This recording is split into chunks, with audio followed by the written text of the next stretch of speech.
So thank you so much once again for everybody for joining us. Introducing Christopher Boyce. He is a community mental health peer support worker in Scotland. He originally trained as an economist and went on to explore the links between the economy and well-being, completing his PhD in psychology in 2009. Over the years, he has worked at various academic institutions and published over 25 peer-reviewed academic papers on happiness and well-being. So I know that he often will, most people don't like us to share all their details and do such a formal introduction, but who else is going to do it if we don't do it? So I wanted to give you that background, and I will hand over to Christopher, but just to let you know the format of our sessions, we obviously do the introductions. There'll be a 20 to 30 minute presentation by Christopher, and then at the end, we really want to hear your thoughts, your feedback, your questions, your comments. And so it's great to have you here. Please feel free to pop up your hand, engage with Christopher towards the end. And we'll have about 30 minutes to do that, because our whole section today is an hour long. So Christopher, over to you, and I'm going to spotlight you. Oh, thank you, Tabitha. Yeah, really lovely to be here and see your lovely faces. So just kind of a point on where we're from. I'm actually based in Galashiels, which in a recent survey was actually topped as the second happiest place in the UK. Wow. I don't know whether that's because I'm here, I've only been here 2 years and I've made that much impact. But it's quite curious because it's just a really small remote town. But yeah, it's lovely to see everyone from all sorts of parts of the world. So great. So I'm going to share my screen now and kind of get going. And thank you, Tabitha, for giving little bits of me away, but not everything, because I've got to keep some stuff to share. Okay, cool. So I can't see everybody, so bear that in mind. If I see grimaces, I won't be able to see them. So yeah, I guess just to go, I guess to begin and how this kind of talk came about is I guess I kind of got in touch with Anna, say, hey, I've just published this book about cycling to Bhutan, and Anna's like, well, we don't really do book talks with WEAll, and I'm like, oh, okay. So it kind of invited me to kind of dig deeper and have some discussions to try and bring you something that kind of goes beyond that. So I guess I'm hoping it's challenged me in a way that will bring something new and interesting, and I guess mostly to kind of give some ideas and give discussion. It's not necessarily well academically referenced or barely at all. And I guess that kind of also covers a little bit of what I'm trying to bring in terms of the talk by drawing on those experiences and valuing all in each of our individual experiences. So I want to celebrate experiences and encourage us all to think about how we bring our experiences to what we do. And that might be consciously or unconsciously, recognizing that our experiences are different from other people. Maybe in how we're thinking about or applying our knowledge is actually just a projection of our very unique and atypical experience. And I want to suggest that by bringing our experiences that we can, it can be empowering, not just for ourselves in terms of our personal well-being, but it can also foster deeper societal change. And yeah, I'd really love to hear your ideas and thoughts on this. So as Tabitha already said, I work in community mental health. Now, this is a very different world from being an academic, and I directly support people. And one way I do this is by drawing on the expertise gained through lived experience of mental health challenge. So what I want to do is I want to draw on what I presently do and interlink it with other things that I've experienced in the past, which includes not only my academic life, but also a trip I made by bicycle to Bhutan. And now these are two very different forms of expertise. So one is kind of very bookish, educational, reading, research. And the other is, I guess, getting into the flow of life, really living it. And they're both important forms of knowledge. But I think it would be true to say that we put a lot of emphasis and reverence on the former type of knowledge, often disregarding the kind of latter knowledge. And I think as a society, we disregard the experience-led knowledge, especially when it doesn't fit with our theory or narratives. And this is especially so when this comes from disempowered people. So that's my experience anyway. If you say something that's inconvenient, no matter how true it is, then my experience is that it might get ignored. And this is, I guess, tongue in cheek. It's not just by people, but it also gets ignored by algorithms too, because it doesn't support that narrative. It doesn't support that system. So why is that going to appear in people's social media feeds and where else? So it's really difficult to have your voice heard, especially if it doesn't fit. But I'm also do recognize that I've probably got a lot more voice than most people. And I guess I'm going to try and draw parallels to other social movements, or there are other parallels to other social movements. So it's important to bear that in mind. So I'm going to start us off by asking a question, which just, you don't need to give an answer to me, or you can if you want, but just a kind of food for thought is that who would you trust to give you information or tell you something about happiness and well-being? So here you have a ring. I don't want to put it competitively or not, but that's just what came up as an analogy to do this, is that, so in the red corner, you've got a guy wearing a red jersey. Unbelievably, this is me, but the long flowing hair, which I don't have anymore. And it's, a man who's published, a stack of peer-reviewed papers on happiness and well-being. I've always found it's wise to show an old photo of oneself, which might be a little bit embarrassing. But this is when I was working in University of Manchester, and I think this appeared in the media, and they took a media photo of me, and I was really embarrassed because I thought I was really balding. I was like, oh, it's so embarrassing, my hair. But I look at it back now, I think that's a full head of hair, so it's great. And then in the blue corner, what we've got is the man who cycled to Bhutan. So who would you trust more and why?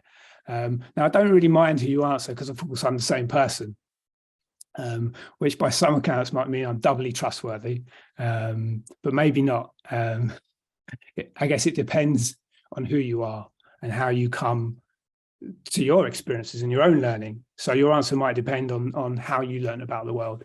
For example, an academic might value the academic aspects of what someone has to say, someone else experience-driven insights.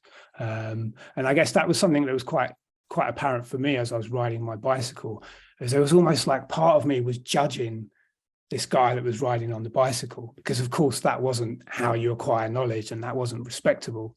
There was kind of a lot of embarrassment and shame around that, which I kind of found quite interesting. I guess, being an experience-driven journey, I reflected quite on that, and I found it interesting more than actually genuinely shameful. But then there's maybe other factors which might, make you trust that person or not. Maybe what they look like, or whether they sound like you, and other factors. And I guess to illustrate this a bit more about these different forms of knowledge, I'll tell you a little bit about a story about my dad. So I grew up in a working class family. My dad has no formal educational qualifications, leaving school at 15.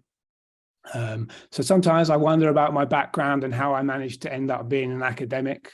And my dad, being very proud of me and what I'd done, never really understood what I did, never connected with it. And in fact, whenever I spoke to him about it, he would generally disregard most of the things that I would say, regardless of how tight the evidence was for it.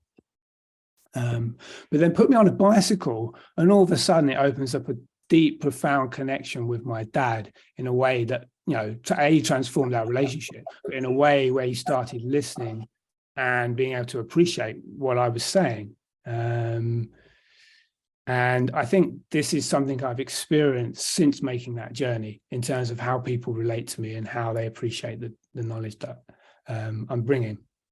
Some people may not trust me at all. They may not find cycling relatable in any sense of the way, and that's okay. It's not to put any judgment on that at all. So I don't know if anyone's kind of decided which answer the person they trust the most, but I'll add this as an extra little bit of note, is that it might be useful to know that I was far happier cycling to Bhutan and ever since coming back from that journey than I ever was as an academic, which I think counts for quite a lot, I think. So moving on, if I can. Yeah.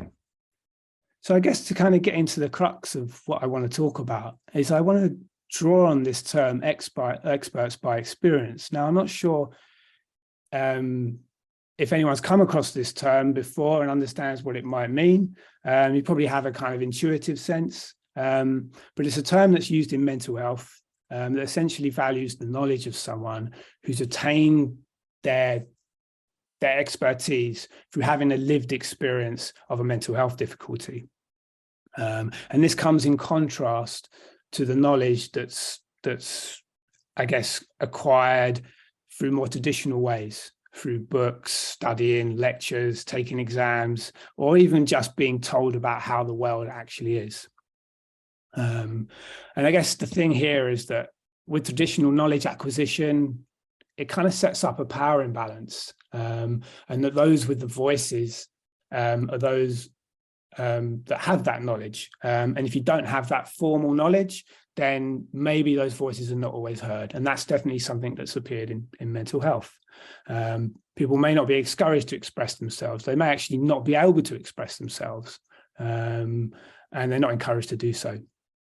And I guess sometimes that lived experience knowledge can actually come in contrast to that established, recognized knowledge, such that if we listen to it, it may bring a conflict. And that may include listening to our own experiences. I've definitely experienced as an academic and questioning this academic world and going, well, this doesn't actually live up to my experiences and what I'm studying, and actually finding myself in deeper conflict around that.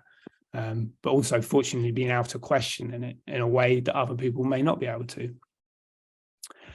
And if you think about mental health more specifically, it's medicalized, and this can be a really useful approach. I'm not, discrediting one type of knowledge over another type of knowledge, but in that medicalized model, we often see individuals in need of problems, with problems needing treatment.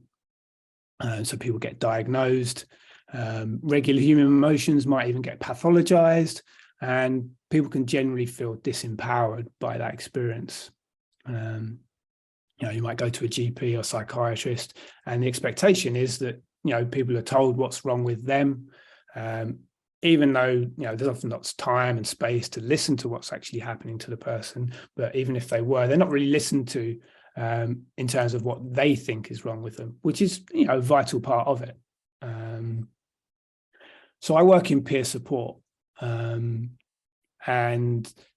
what I do is I encourage people to use their lived experience to support others in the community. So I work with volunteers, and I also use my own lived experiences, in the sense that we all have mental health and we all have experiences, but I guess this is working with people with more acute experiences, and what we find with peer relationships and drawing on that lived experience is it can help people reconnect. It helps them feel listened to. Helps them foster connection, can bring compassion as a mutual relationship, so there's not an imbalance in power, and it can actually empower people and give them hope, among many other things, and also importantly gives a chance for people to share their stories, to feel heard, and that I think is probably one of the most valuable things we can give other human beings, and which is why I really love what I do. And I sometimes yearn to be back in academic life, but not that much, actually. So I've been in this role for about a year, and I've actually seen people transform. And it's just spectacular, really privileged to do this kind of work. I guess, how did I come to this? So actually, I have a PhD in psychology, which isn't I did a PhD in psychology more, and as I'll come on to tell you, more as a way to get out of the nonsense I was being taught in economics. And I just wanted to do my PhD rather than have to take more exams. But so I have that PhD in psychology, and I know a lot about what makes people tick and stuff. But this isn't what I'm drawing upon in my daily work, I draw upon my own experiences. I've had my own challenges, whether it's being unemployed and the struggle that comes with that, substance dependence issues, difficult relationships, trauma historically. And I use that. That's what I rely on to inform what I do and relate to people. So I don't draw on the knowledge I got from a PhD. And curiously, I very rarely talk about my cycling trip to Bhutan, based on the fact that, you know, some people I work with are barely able to, you know, get out of their home. So, you know, it's all about relevance and how important it is to share one's experiences and whether it's appropriate and does it create connection. So kind of coming back to this, you know, there can be acute mental health struggles, but also we all have mental health. May not have had that mental health significantly challenged, but we all have it and we all need to look after it, whether we know that or not. And we all have experiences. So in some ways, this might kind of make the experts by experience thing a little bit redundant. But what I think is important here is to ask, how much do we connect with our experiences, particularly when they don't match with how we're supposed to experience them? And even if we do connect with our experiences and use them in what we do, what are we actually doing with them? And I guess what I think is even still more important is that maybe we are one of these people that research and generate knowledge, and our experiences happen to fit the theory. But is that because we can't see outside the lens of our subgroup, who on the whole might be quite privileged, atypical bunch of people? And I think this is something often I think might be going on with in economics, for example. And either economists or politicians who have those very unique atypical experiences and potentially projecting those experiences of the world onto other people and expecting similar kind of things and telling people this is the way the world should be. So yeah, I guess I want to encourage us to consciously use our experiences to foster change, or indeed recognize how we might not be aware that others experience things differently, and that in doing so, that might inhibit change. So next, I'm going to kind of get into my kind of academic experiences and the discord, what I felt from researching and my reality, and how eventually that led to me setting off on a bicycle to Bhutan.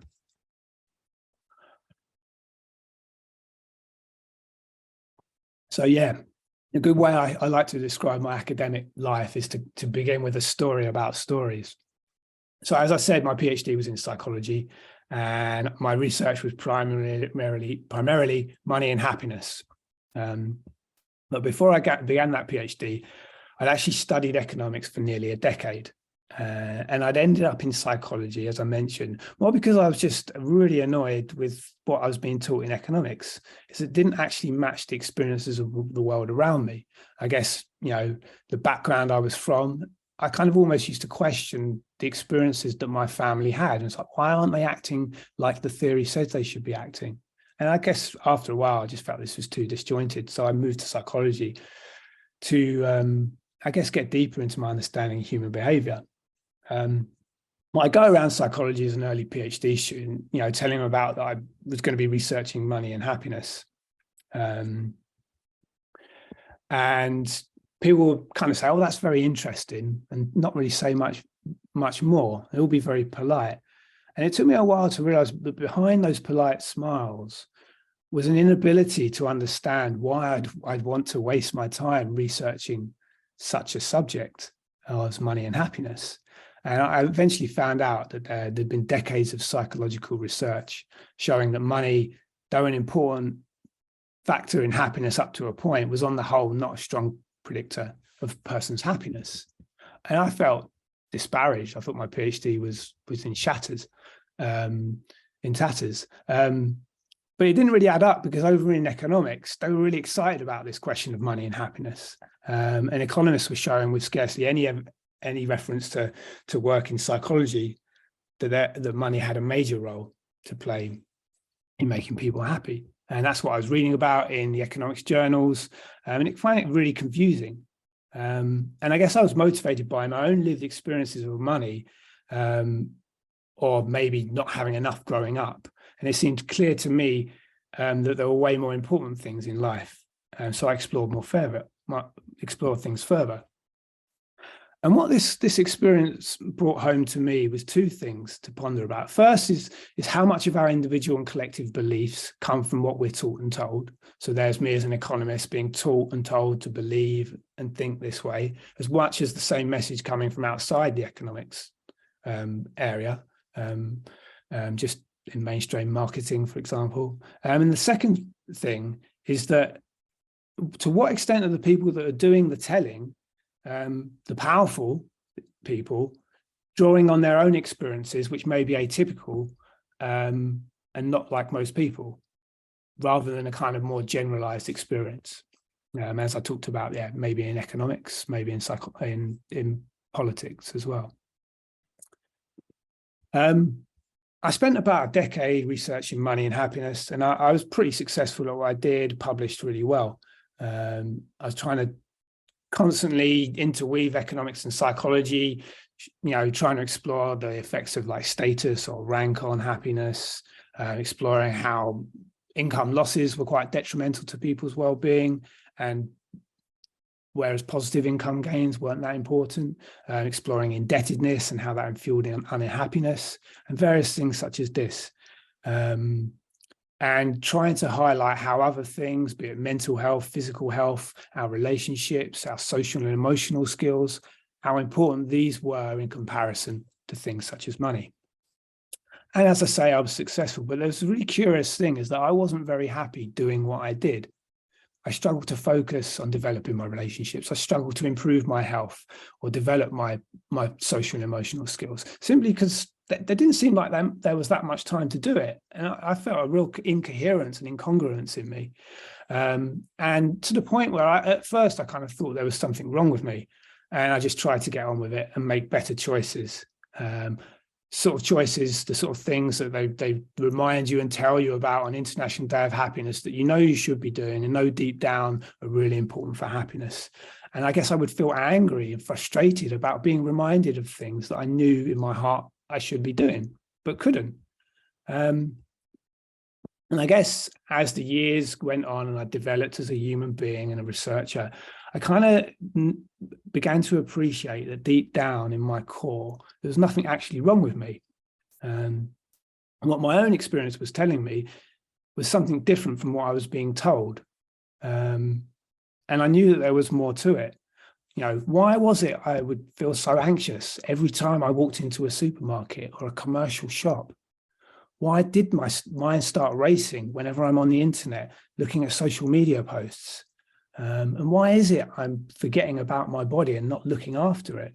Almost as if, my body doesn't even exist. Why are these things happening? And I guess, it was quite clear to me that it's not me, it's not the individual. I'm perfect. I've always been perfect, just as all of us are.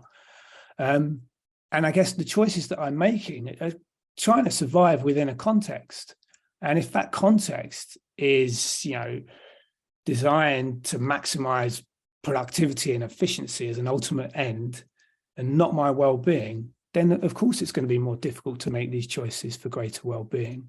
And that's what I experienced as an academic. And when I think about the wider culture that we live in, it's a similar process.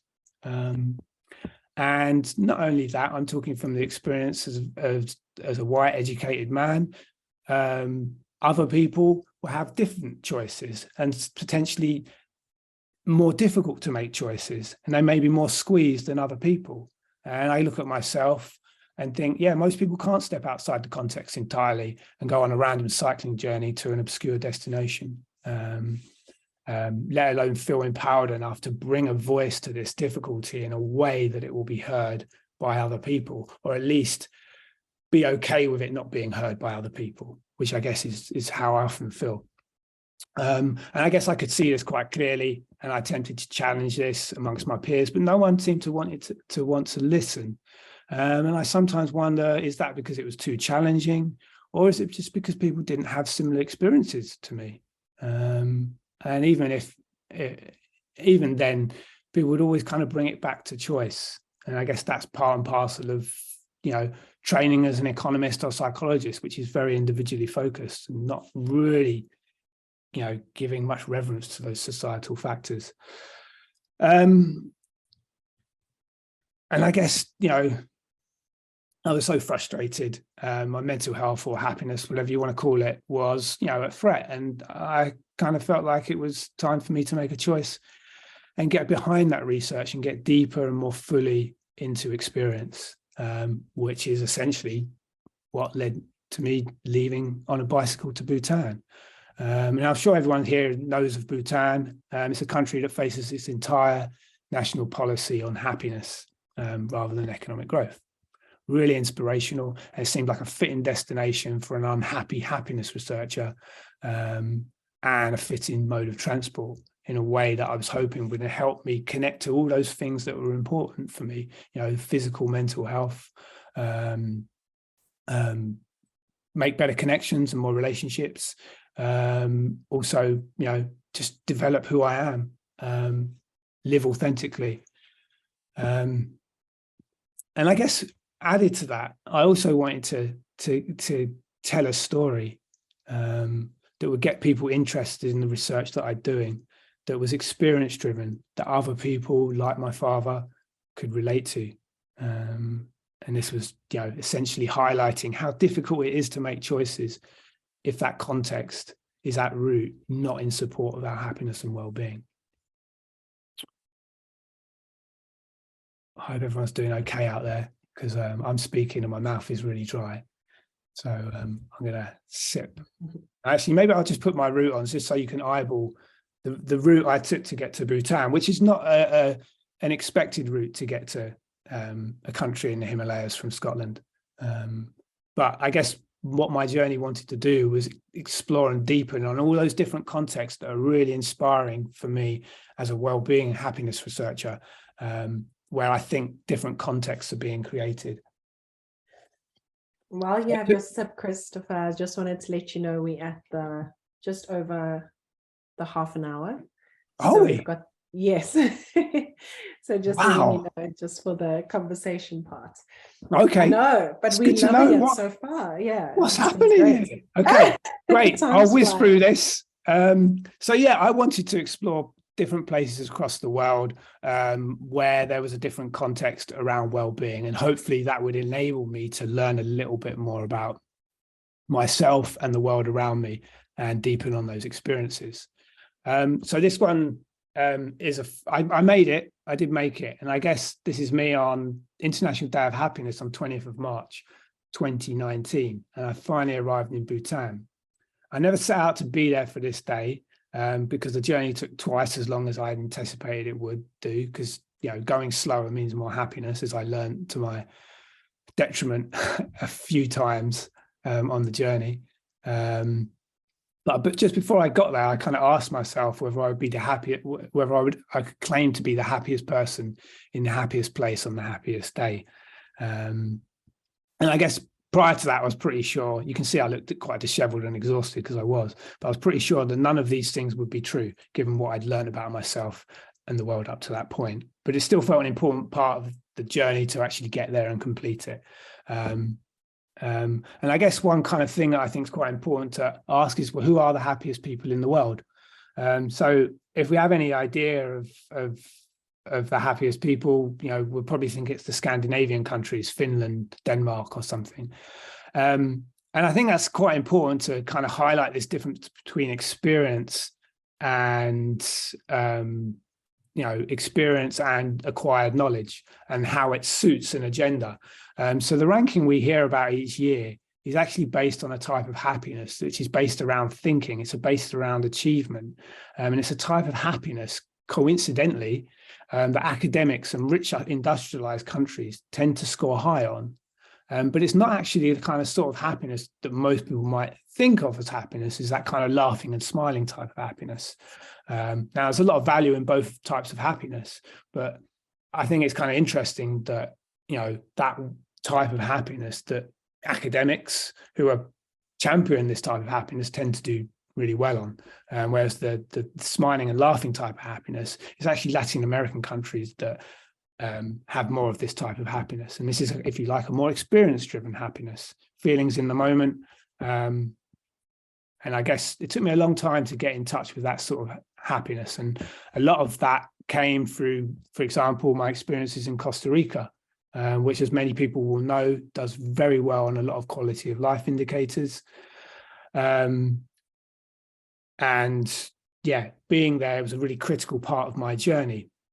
You can see some of these journal excerpts, it sounds like a very happy person. And it's quite curious here as well, because highlighting the difference between context is how easy it was for me to become more mindful in my day-to-day life on a bicycle in a context like Costa Rica. And back home, I would be meditating. I still meditate. I think it's a really important thing to do each day. But I would criticize myself for not being mindful in my day-to-day life, when actually meditation, mindfulness is almost like a sticking plaster, because we need to go out into a world which is, quite chaotic and distracting, which does anything but support mindfulness. And I guess Costa Rica, just felt really easy to be there and slower. And, being there transformed the rest of my journey, as did, I guess, everywhere I went and every single person I met transformed my journey, because in some ways I allowed them to. And I guess as the journey progressed, I learned to do that more. Then there's other places such as Las Vegas, which, in my opinion, are completely toxic for my happiness, and actually my mental health started unpicking and opening up a lot of anxieties that I hadn't experienced since I was a lot younger. And that was a really difficult time. But I guess it was also really important to be there. And, by questioning and listening to my experiences, wondering why one person can feel so different in different environments, and being able to talk about them and speak about them in a meaningful way, and share those ideas and experiences with other people. Sometimes to avoid these toxic areas, I would completely disengage with the world. But is that the answer? No, there's other things that we can do. I think, and I guess one thing that I did is to get out on my bicycle and ride to Bhutan, which was a wonderfully transformative journey. And I hope that what I did, and given the feedback I've received, it has helped other people question and think about their lives. So that's what I did. And I guess I used that to challenge the more kind of conventional narrative around happiness being mostly about choice. And I've tried to do that in a relatable way. The book I wrote, it's not really about Bhutan. It's not really about cycling. It's mostly about a journey made by a human being, being tired, frustrated, and unhappy. And I think, in the world we're living in, that can be very relatable to many people. And hopefully can also be an empowering sense, because, there are, and that's what I do in my day-to-day life is share experiences, share how we're feeling, because that can actually give someone else a voice, empower them to speak up and share their thoughts. So yeah, this is the book. It's not available on Amazon. That's not my style. I self-published this book with the help of a crowdfund, and I think doing it this way was consistent with what is contained within the book. And I think in the end that will serve me and whoever reads it much more. Feedback's been fairly good on that, so if you fancy that, check it out. But yeah, and other things, how can we empower ourselves and others? And here's a few questions that hopefully we might instigate a little bit of discussion between us. First of all, like I did, get deep into our experiences and bring our ideas to life. Are we prepared to actually get into the thrust of what we're talking about and live it? Also, more generally, how do we bring our own experiences to life? Because we are in some way, and we may not be aware of that, and question whether those experiences that we're bringing, or if you like, I sometimes think biases, we come with our biases, we come with our experiences, and how similar or dissimilar are they to other people? And do you know that? Are you aware of that? Are we projecting our experiences onto other people? I think authenticity is a really important part to play, being willing to live what we think and believe. And I guess another really important thing is listening to other people, validating their experiences. For me, that's profoundly important. for me, for them, humbles me every time. Round the world on a bicycle and in my job daily. And I guess, yeah, maybe there's other thoughts and reflections that other people might have. Yeah, I guess what I kind of feel is that we all have mental health and well-being. So expressing our experiences from the system and how we experience that can unite people and be a force for change. Much it has done for other social movements, such as female empowerment or civil rights movements, for example. So that aside, thank everyone for listening. So I think I wrapped that up in about 8 minutes after you said WA. So hopefully that was okay. That was amazing. Thank you. Well done. We just love your storytelling. You're just absolutely incredible. And I think everyone just wants to hear more of you. So thank you. Yeah, really, really amazing. I see clapping hands as well. Thank you. So as we said at the beginning, we'd love to hear your thoughts, your feedback, comments, questions. How are you feeling at this moment? It's brought up a lot of feelings for me as well. Just, I was saying to some of my team last week at Sintra, we're in Sintra, Portugal last week, but one of the things I've been reflecting on is my son just responding to my inauthentic happiness moments, if I could say, because when you were speaking about polite smiles and like these gestures that we do just in society, like, that fake little giggle. Well, I do that. And he called me out. He was saying, Mom, why are you doing that noise? He didn't say anything was wrong with it, but he realized, or he picked up something that wasn't the way that I would react at home versus the way that I perhaps reacted in this politeness to the certain audience. And so that was just such a moment for me where I was like, sure, this boy and kids just realize or can see, I think through sometimes the inauthentic moments that we sometimes have. Anyway, so that was an interesting moment for me, but that was a reflection from my side. So if you have reflections, questions, comments, you can just pop up your hand and feel free to share. Who would like to go? Yay, Sarah. Hi, thank you, Christopher. Wonderful to hear you talk about your journey, and I definitely need to get the book. So thank you for that. And lots to think on, lots to cogitate on, and I think it's a journey for all of us working through this. I guess I'm thinking about lots of things. And I don't want to go too far off track because I feel like there's so much in this to dig into. And really these are questions for all of us, for all of our life. But, I actually, after what you were just saying totally about your son and sort of authenticity, and I agree that that's so true, but yet, I should say, we all live our lives with others, right? And there are trade-offs and compromise that you have to make, depending on who and how you're living your life. And sometimes that compromises maybe how you want to live your life or not. And to me, that's always, that's all, the balance, that I guess that is the how, the question for life. So I'd ask you sort of, how do you sort of struggle with that, your own goals and directions, but then how do you find the balance and the boundaries when you are living life in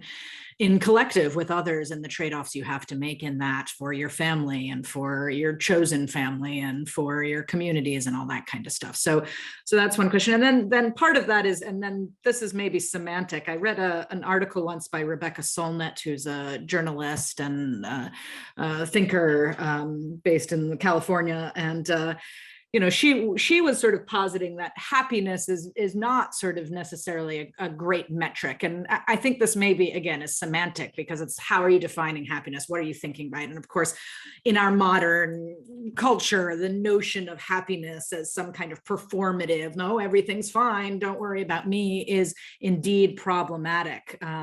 But sort of, she was positing that having purpose or having challenge even is more valuable in your life necessarily than being happy. And again, I think this is semantic really, but I just wanted to hear your thoughts on it. Because I actually think happiness, laughing, a very superficial definition of happiness is actually important, like laughter and joviality and all that kind of stuff. But I do think there's something deeper in that, purpose, connection, and all of that I would say probably goes with happiness. But I'd be curious to hear how you feel about that. Yeah, thanks, Sarah. Yeah, really good questions. Yeah, I think there's a lot for me around authenticity, I guess, in terms of like dealing with people in my life and, meeting people where they're at. I think the important thing that drives me is just being really real and authentic about what's going on for me. If I can, I guess when I'm working with a vulnerable person, I got to think about, will that be connecting? Is that what they need? And I guess that's where the boundaries come in, mental health professional versus, more personal life. I think it's important to share. Yeah, I'm not having a great day today, which I sometimes share with, people I work with, because it's important to not, and I guess that's kind of linking into your second question about happiness, is being happy all the time. It's a ridiculous thing, I guess, in a laughing, smiling kind of sense. It's a ridiculous notion.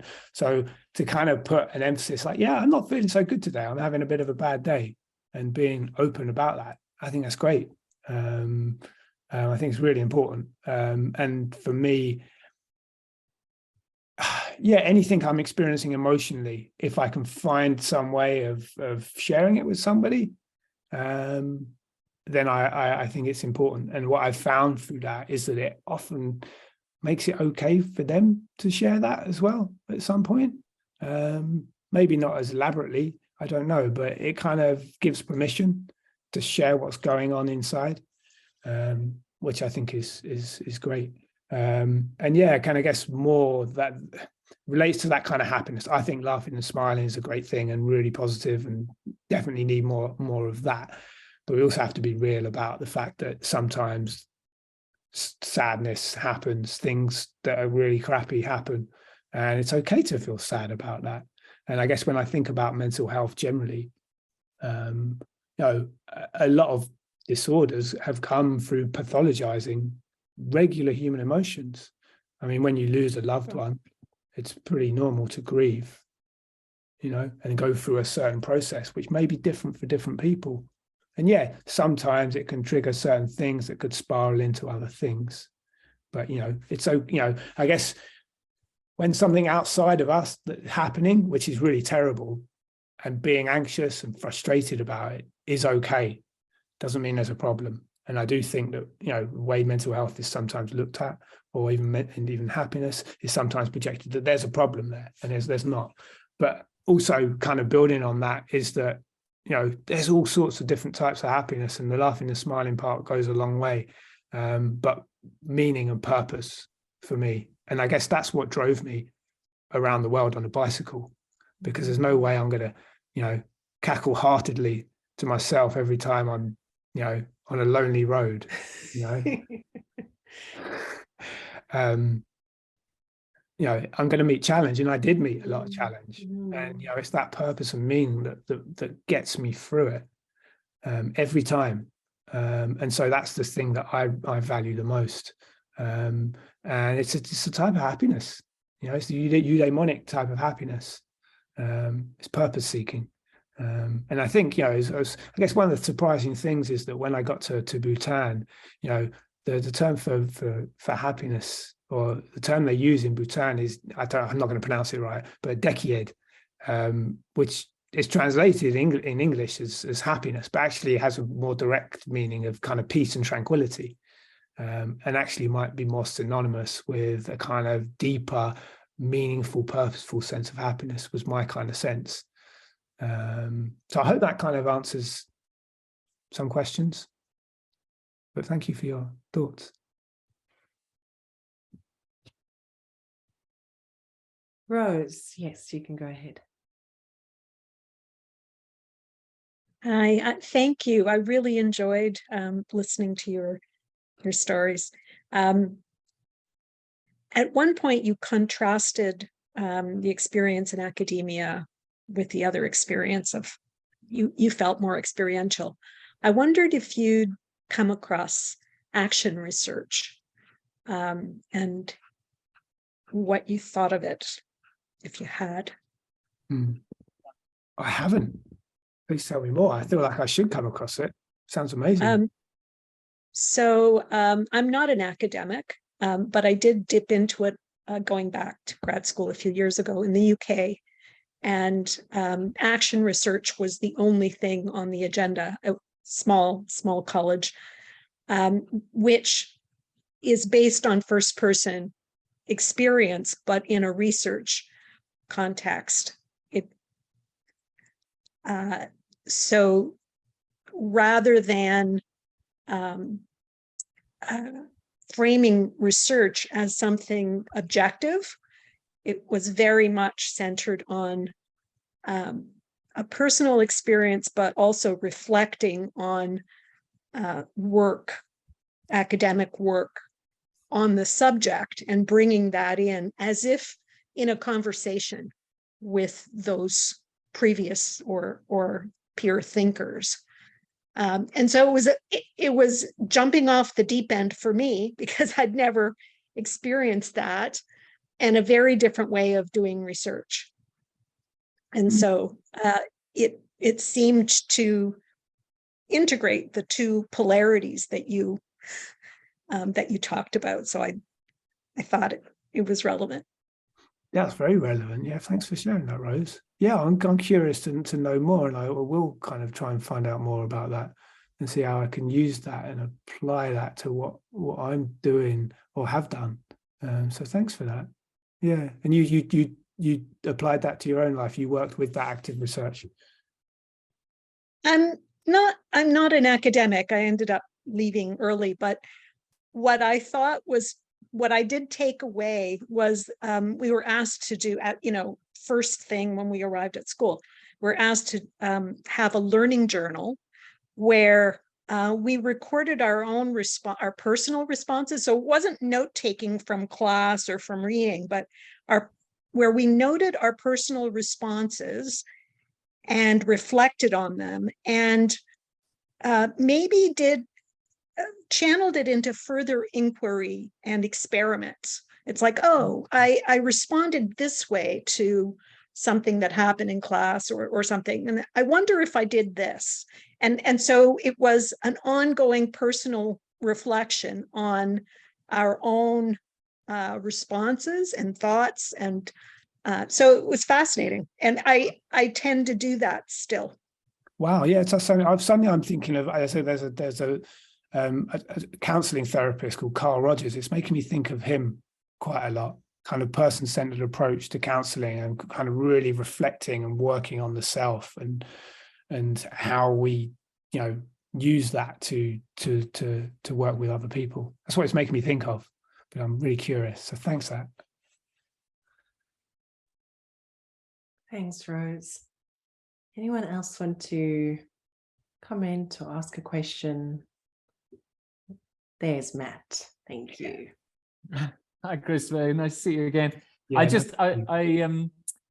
got we have a shared interest in bikes, and you were talking about meditation, and I think we perhaps talked before about that kind of sense of you can get to a meditative point on a bicycle. I just wonder if perhaps you could, I don't know how many other cyclists there are out here, but I wonder if you could perhaps tell us a little bit about how much that bike was responsible for your inquiry into happiness, and just how much the bike is maybe a tool for being happy, and how important it was to be on a bike rather than walking in a car or doing other things. How did the bike contribute to your adventure? It was essential for me. I love cycling, and I know you do too. I think for me it doesn't have to be cycling, but I do think it does create having breath in how I'm moving about the world is really important to me, and speed. They're really important things, because that helps me connect more to myself. It also means that I can connect to other people, because I'm not going so fast that I can't, they can see me, they can wave to me. So I guess being on a bicycle, you're very much in the world, feeling everything, the wind, the temperature, the heat, it's all there, the rain when it comes, as it does often. It's all there. So, it's not only giving me a deep connection to my body. I am a body. I am a body. But it's, I guess also what I like about it is it gives me a lot of time for reflection. I remember going down, long straight roads that didn't seem to detour for miles and miles. And you just have this subtle, slow changes in the environment around you, because it would be like a landscape culture where things are moving very slowly. And just questioning and deep inquiry through having that time and space. It amazes me that I can go out riding for hours and come back. And I come back, what did I think about? And suddenly I get an idea, and I scribble that down. So it's a pretty essential part for me, because I think it helps me meet core needs. And it's for other people that may not be the thing, but I think if you choose a way of navigating the world in a way that does meet those core essential needs, that does link into those things that are important, not just to this is what I like, but it's because it meets our core human needs, and we're all humans and we all have those core needs. And bicycle happens to do that for me, and it does it for a lot of other people as well, in a way that other things don't. But it doesn't have to be a bicycle. I do like walking as well, and I think I can bring out the same things, but also I like a little bit more speed, I think. Just a little bit more. So cycling works for me. That's nice. I got my Brompton warmed up outside. I've got to head down the hill in a moment, and so I should be thinking of all of that, Chris, as I get down to wander into Bristol. So thank you for that. Beautiful. Well, lovely to see you, Matt. Yeah, nice to see you. Thanks for that, Matt. We have 5 more minutes, so we have some time for another question. Who would like to say anything? It doesn't have to be a question. Anna, sorry, I didn't see your hand. Okay. There we go. Yay. So I'm just curious, Chris, after this experience, do you have any other plan to do something similar going somewhere else? Can those plans or dreams can be shared? Can they be here? I have got some other ideas actually, for journeying, because I don't know, there's something about the journey that feels really important to me. And I think like the essence of that is a personal journey. It won't be cycling. I'm thinking about doing a walking journey. Because one of the things I realized is that I cycled around the world and I spent 18 months, but what if I'd done that in the UK? Could have actually been more relatable and more connecting to people, and actually, explored what's happening closer to home. And I think it's all great going on a kind of epic, wild journey, but I don't think we need epic journeys, because like outdoing one another, steps further and further, harder, faster. I think it's more about you don't need to do those kind of journeys to go deep inside, really. And I do think that the journey offers a vehicle to a deepening, and eventually I might get to a part in my life where I recognize I don't need to go anywhere at all. I already know I don't need to go anywhere at all, but I might actually fully live that, and the journey will just be about being here, present. But I have got a plan, but it might time in and stuff, but I'm not going to reveal too much. Okay, thank you.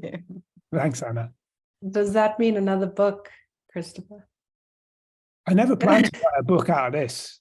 Mm. And I guess one thing that I came is kind of linking to that purpose. I kind of connected more to what was purposeful for me.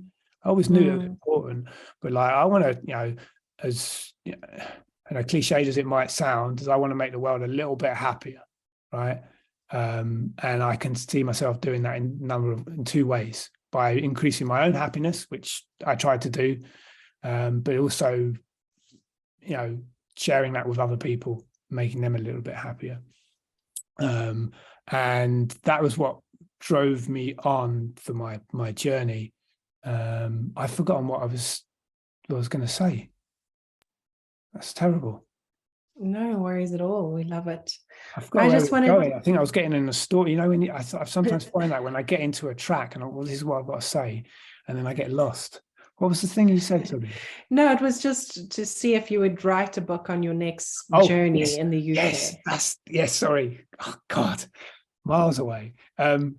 Basically, when I got back, I was like, well, my purpose is this. So is that really the best use of me and my skills to write a book? And I was exploring lots of other things until it became clear to me, this is the thing I need to do.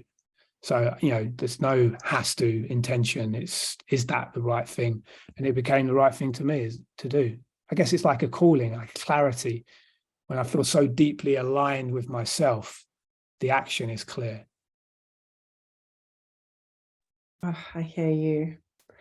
Well, thank you so much. This was absolutely incredible. And I think more people want to pick your brain. So I don't know if there's any way that they can reach you if you're wanting to share more details. I have shared the link to your website. Oh, great. But if you have any other ways that people can get a hold of you, and then we'll close. And if you've got any last words that you'd like to share. Yeah, sure. I'm just trying to look at all these links on the chat. There's a few good links. Yes, there. I will share. I'll save those for you. And yeah, that would be great. Yeah. Yeah, thank you. Really appreciate everyone for showing up and giving me some time and and listening to me. It's great to see you. Good to have this opportunity to share some thoughts. And if anyone wants to get in touch, feel free. Awesome.